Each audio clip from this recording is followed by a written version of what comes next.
안녕하십니까. 인문학연구소 인연입니다.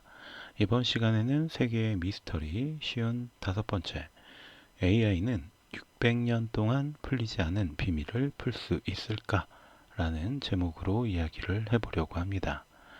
세계의 미스터리 55번째, 600년 동안 풀리지 않은 미스터리 보이니치 문서. 첫 번째, 보이니치 문서는 무엇일까? 1912년 7월 12일 폴란드계 영국인이자 서적상인 윌프레스 보이니치는 이상한 책 한 권을 얻게 됩니다. 당시 예수회가 재정적인 어려움으로 이탈리아 로마 근교의 프라스카티에 위치한 몬드라곤의 수도원에 있던 책을 처분하고 있었는데, 이때 보이니치는 독일의 과학자이자 수학자, 고고학자인 아타나시우스 카르히의 편지를 구매하던 중에 다른 서적들과 함께 문제의 책을 구매하게 되었습니다. 문제는 이 책은 매우 기괴할 정도로 미스터리했다는 사실입니다. 약 240페이지에 달하는 필사본은 얇은 양피지 위에 다양한 색상의 잉크로 정교하게 그려진 사파와 알 수 없는 문자로 채워져 있었고, 내용은 크게 6가지 주요 주제로 나뉘어져 있었습니다. 약초학, 천문학, 생물학, 우주론, 약학, 그리고 마지막으로는 구체적인 설명이나 분류가 어려운 레시피에 이르기까지 광범위해 보이는 내용이었죠. 페이지마다 그려진 기묘한 식물들은 실존하는 식물과 유사한 듯 보이지만 사실 현실에서는 찾아볼 수 없는 이질적인 모습으로 대부분 정의 내리기가 어려운 것들이었고요. 나선형이나 원형으로 배치된 천체의 그림들은 일반적인 점성술이나 천문학과도 거리가 멀었습니다. 특히 나체의 여성들이 복잡한 관을 통해 연결되거나 기이한 목욕을 즐기는 생물학 섹션의 그림들은 인체 해부도를 연상시키면서도 일반적인 해부학 지식으로는 볼 수 없었기 때문에 이 책이 평범하지 않다라는 사실을 나타내었죠. 이때부터 여러 학자들이 내용 해독에 참여하면서 이 책의 이름을 그의 이름을 따서 보이니치 문서라고 불리게 됩니다.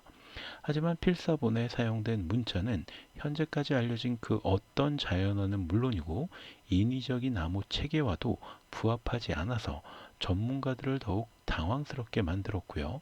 수많은 세계적인 학자와 연구자들이 이 필사본의 심오한 의미를 파헤치려고 했지만 번번이 실패하면서 이를 둘러싼 온갖 추측과 가설만이 무성하게 남게 되었습니다.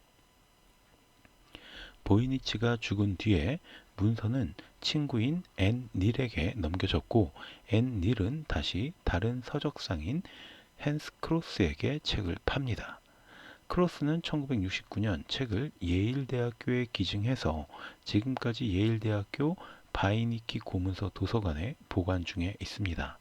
하지만 이후로도 수십 년 동안 수많은 세계적인 암호학자와 언어학자가 보이니치 필사본 해독에 매달렸고, 특히 제1차 세계대전과 제2차 세계대전에서 적국의 기밀 암호를 성공적으로 해독했던 당대 최고의 암호학자들조차도 보이니치 필사본에 매달렸지만 모두 좌절하고 말았습니다.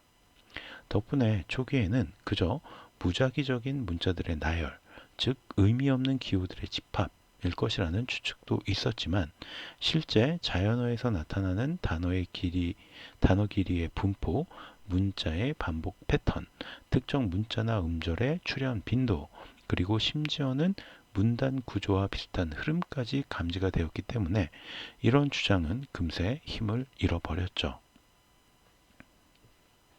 두 번째, 보이니치 문서를 둘러싼 루머들. 2009년 애리조나 대학교에서 이 문서의 일부를 방사선 탄소 연대 측정법을 통해서 조사한 결과 이 종이가 만들어진 시기는 1404년에서 1438년 사이로 추정이 됩니다. 결국 지금으로부터 약 600년 전에 이 문서가 만들어졌다라는 의미가 되는 거죠. 이런 사실을 바탕으로 어떤 학자들은 이 문서 자체가 중세의 천재적인 사기꾼이 만들어낸 사기극이라고 주장을 하기도 합니다.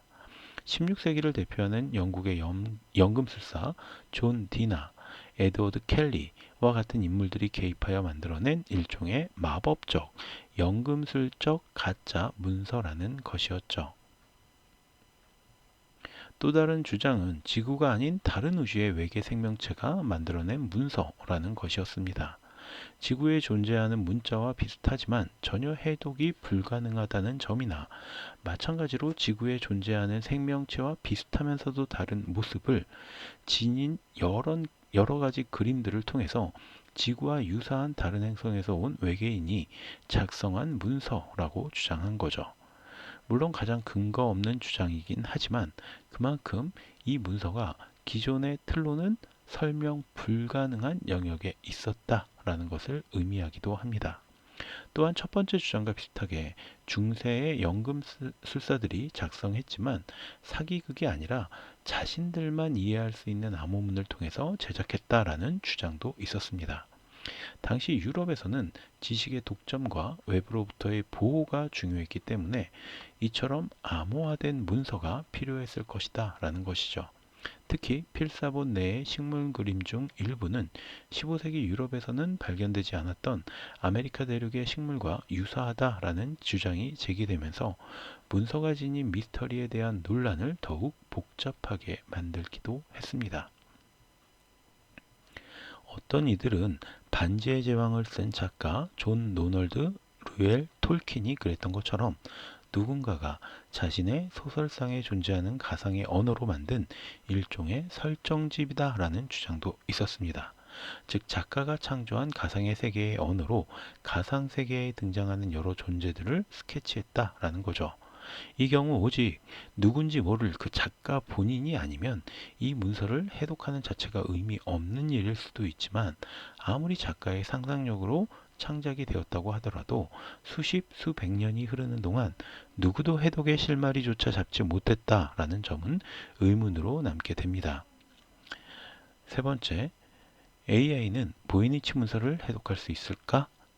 우리는 이른바 인공지능 혁명의 시대를 살고 있습니다. 바야흐로 세계는 이제 단순한 AI가 아닌 AGI, 즉 자율성을 갖추고 스스로 문제를 진단하고 해결할 수 있는 인공지능의 시대, 그리고 인간처럼 걷고 말하고 행동하는 피지컬 AI의 시대를 목전에 두고 있습니다. 수많은 데이터를 단시간에 검토하고 연산하는 AI로 인해서 이미 우리는 또 다른 세계적인 미스터리인 나스카라인 수백 개를 단시간 만에 찾아내는 획기적인 상황을 경험하기도 했습니다. 그렇다면 일종의 암호 해석이라고 할 수 있는 이 보이니치 문서에 대한 해독은 AI에게는 그리 어려운 일이 아니지 않을까요? 실제로 2018년 AI를 활용해서 보이니치 문서를 해독하려고 도전했던 사람이 있었습니다. 캐나다의 AI 전문가 그레그 콘드렉 박사가 바로 그 사람이었죠. 그는 포커계의 고수들을 물리친 포커계의 알파고 딥스택을 개발한 캐나다 엘버타 대학의 컴퓨터공학과 AI 연구소 소속 박사였습니다. 콘트렉 박사는 최근 현지 언론과 한 인터뷰에서 보이니치 필사본의 언어는 통계학적인 알고리즘을 통해 풀어낼 수 있다. 이 알고리즘은 UN 인권선언을 380개 언어로 번역할 때 97% 이상의 정확성을 보인 적이 있다 라고 설명합니다. 그리고 해당 알고리즘을 보이니치 필사본에 적용시킨 결과 보이니치 필사본의 언어는 히브리어와 유사한 것으로 나타났다.